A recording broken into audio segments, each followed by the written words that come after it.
Ini saya akan membahas buku yang sudah saya baca dan resensi dengan judul The Responsibility of Intellectual. Buku yang ditulis oleh Noam Abraham Chomsky atau lebih dikenal sebagai Noam Chomsky. Buku ini merupakan buku yang ketika dialihbahasakan menjadi tanggung jawab intelektual, ditulis Noam Chomsky pada tahun 2017 yang lalu atau diterbitkan pada 2017 yang lalu. Buku ini masih satu garisan napas dengan buku yang ditulis oleh Edward Said yang berjudul Peran Intelektual, karena tanggung jawab dan peran merupakan satu hal yang berkelindan. Nah, kehadiran buku ini adalah sebagai bentuk kritik terhadap pemerintahan Amerika Serikat yang pro-perang. Sedikit banyaknya buku ini juga bisa kita temukan dari buku Noam Chomsky yang lain yang berjudul The Spectacular Achievements of Propaganda atau ketika dialihkan ke bahasa Indonesia berjudul Politik Kuasa Media. Nah, buku ini juga sebagai autokritik terhadap intelektual yang mengaminkan kebijakan-kebijakan pemerintah yang pro-perang itu. Jadi,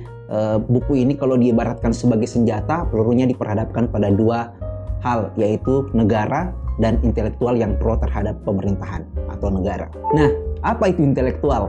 Ini seringkali terdengar, tetapi banyak yang belum dapat memaknai intelektual itu apa. Nah, intelektual ini kalau kita bisa meminjam istilah dari Edward Said, dibagi atas dua. Yang pertama adalah intelektual tradisional dan yang kedua adalah intelektual organik. Intelektual tradisional adalah mereka yang memiliki gelar akademik yang mendistribusikan pengetahuannya di ruang-ruang kelas atau dalam hal ini seperti dosen, guru, dan lain sebagainya.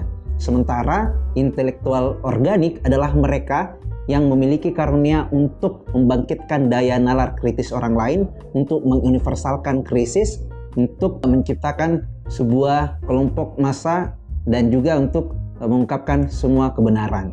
Kebenaran dalam hal ini adalah kebenaran-kebenaran universal. Nah, definisi dari Edward Said ini kurang lebih disepakati oleh Noam Chomsky. Dalam hal ini intelektual organik. Noam Chomsky sendiri membagi intelektual ini menurut saya menjadi dua, yaitu intelektual integritas dan intelektual yang melepaskan tanggung jawab moralnya. Intelektual integritas berarti mereka yang benar-benar memilih untuk berada di luar kekuasaan dan berdiri pada garis batas yang jelas dengan kekuasaan untuk mengungkap seluruh kebenaran. Meskipun barangkali kalau dia menjadi bagian dari pemerintah, dia dianggap sebagai pembelot. Kemudian intelektual yang kedua adalah mereka yang memilih untuk main aman, untuk bersenang-senang dengan kegelimangan, kesenangannya untuk pro terhadap kekuasaan, tetapi melepaskan atau menanggalkan segala tanggung jawab intelektualnya. Nah, dalam hal ini, intelektual yang dimaksud oleh Noam Chomsky dalam bukunya yang memiliki tanggung jawab adalah intelektual integritas itu. Nah, mengapa kemudian intelektual punya tanggung jawab? Apa tanggung jawab dari intelektual itu sih sebenarnya? Sebelum masuk ke situ, penting untuk diketahui bahwa yang membuat intelektual punya tanggung jawab karena mereka punya privilege atau hak-hak istimewa. Apa hak-hak istimewa dari intelektual itu? Yang pertama, intelektual itu memiliki kemampuan untuk mengubah norma yang ada. Jadi ketetapan umum, kebijakan-kebijakan pemerintah, atau apa hal-hal yang sudah menjadi status quo kadangkala bisa diubah oleh intelektual menggunakan kecakapan intelektualnya itu. Mengapa? Karena dia mampu untuk membangkitkan daya nalar kritis orang lain. Dalam hal ini kita bisa ingat intelektual sebagaimana pendiri bangsa kita, misalnya Soekarno, Syahrir, Tan Malaka, atau Muhammad Hatta. Mereka punya kemampuan untuk membangkitkan daya nalar kritis. Sehingga dari terbangkitnya daya nalar kritis itu kita bisa merdeka sampai sekarang. Karena orang merasa kita harus merdeka. Tanpa aktor-aktor intelektual ini kita yakin kita tidak bakalan merdeka. Karena kita merasa bahwa pemerintahan Hindia Belanda misalnya itu sudah baik. Karena tidak ada yang berani untuk mengungkapkan ketidakbaikan itu kecuali dari aktor-aktor intelektual. Nah, sehubungan dengan itu, privilege lain atau hak-hak istimewa lain yang dimiliki oleh intelektual adalah suara massa. Sebagaimana yang saya sudah contohkan tadi. Jadi intelektual ini memiliki kendali untuk mengendalikan suara massa. Sayangnya, karena banyak intelektual yang juga memanfaatkan karunia ini dengan cara propaganda. Kita tahu bahwa propaganda sering dipakai oleh pemerintah untuk membentuk opini publik. Ini teman-teman bisa dapatkan penjelasannya di bukunya Noam Chomsky, Politik Kuasa Media. Nah, pemerintah tidak bisa melakukan propaganda tanpa ada aktor intelektualnya. Sehingga aktor intelektual ini yang berperan penting untuk melakukan proses propaganda itu. Sayangnya, masih ada juga intelektual yang melakukan propaganda untuk membentuk opini publik, bukan justru membangkitkan daya nalar kritis orang lain, tetapi melanggengkan yang disebut sebagai otoritarianisme. Nah, itulah privilege atau hak-hak istimewa yang dimiliki oleh intelektual.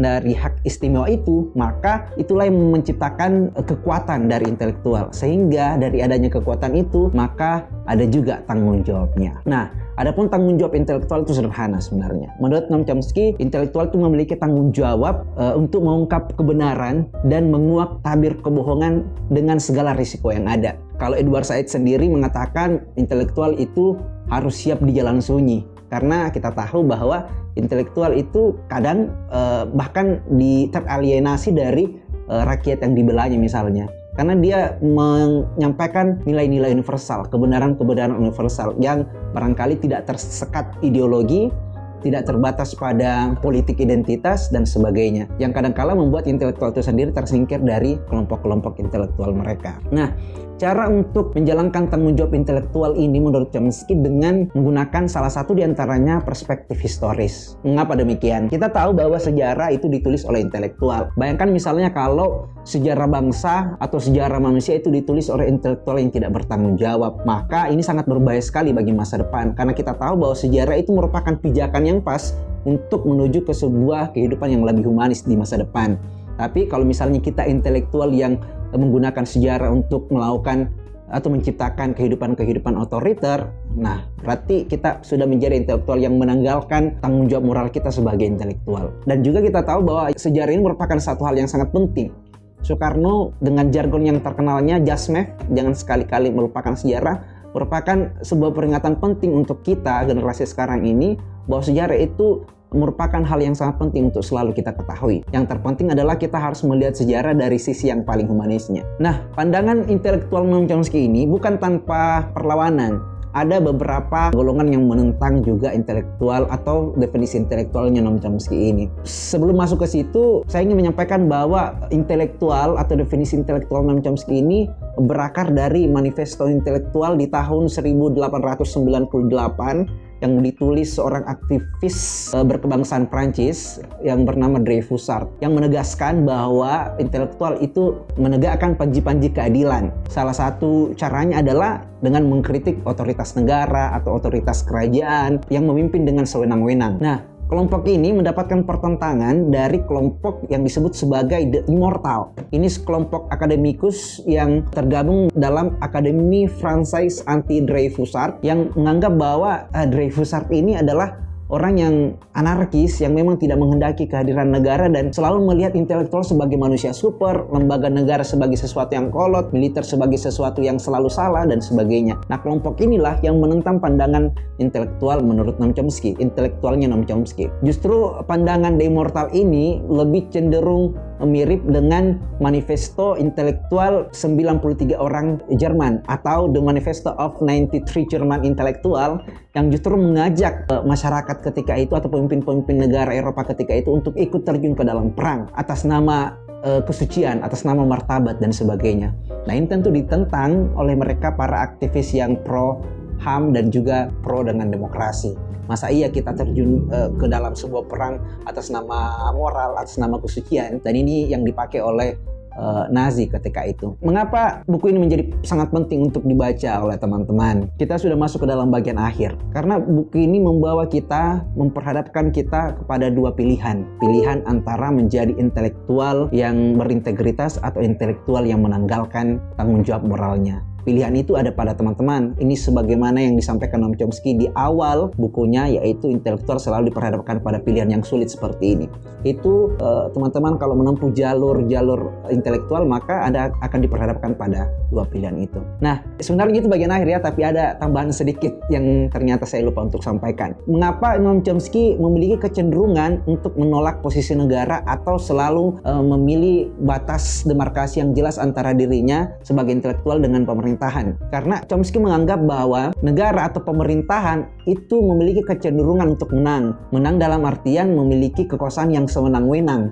Sehingga Chomsky memilih untuk menjadi intelektual yang berada di luar kekuasaan itu. Harus ada memang orang yang bertindak sebagai penyeimbang, dalam hal ini intelektual. Jadi kalau sudah misalnya pemerintahnya dan intelektualnya sudah satu paket, maka tidak ada lagi kritisisme yang ada di masyarakat, dan ini berbahaya sebagai masyarakat demokrasi tentunya, karena pemerintahan itu sebagaimanapun baiknya pasti ada kritik yang menyimbangkan pemerintahan tersebut. Nah, saya pikir itu teman-teman. Ada pertanyaan?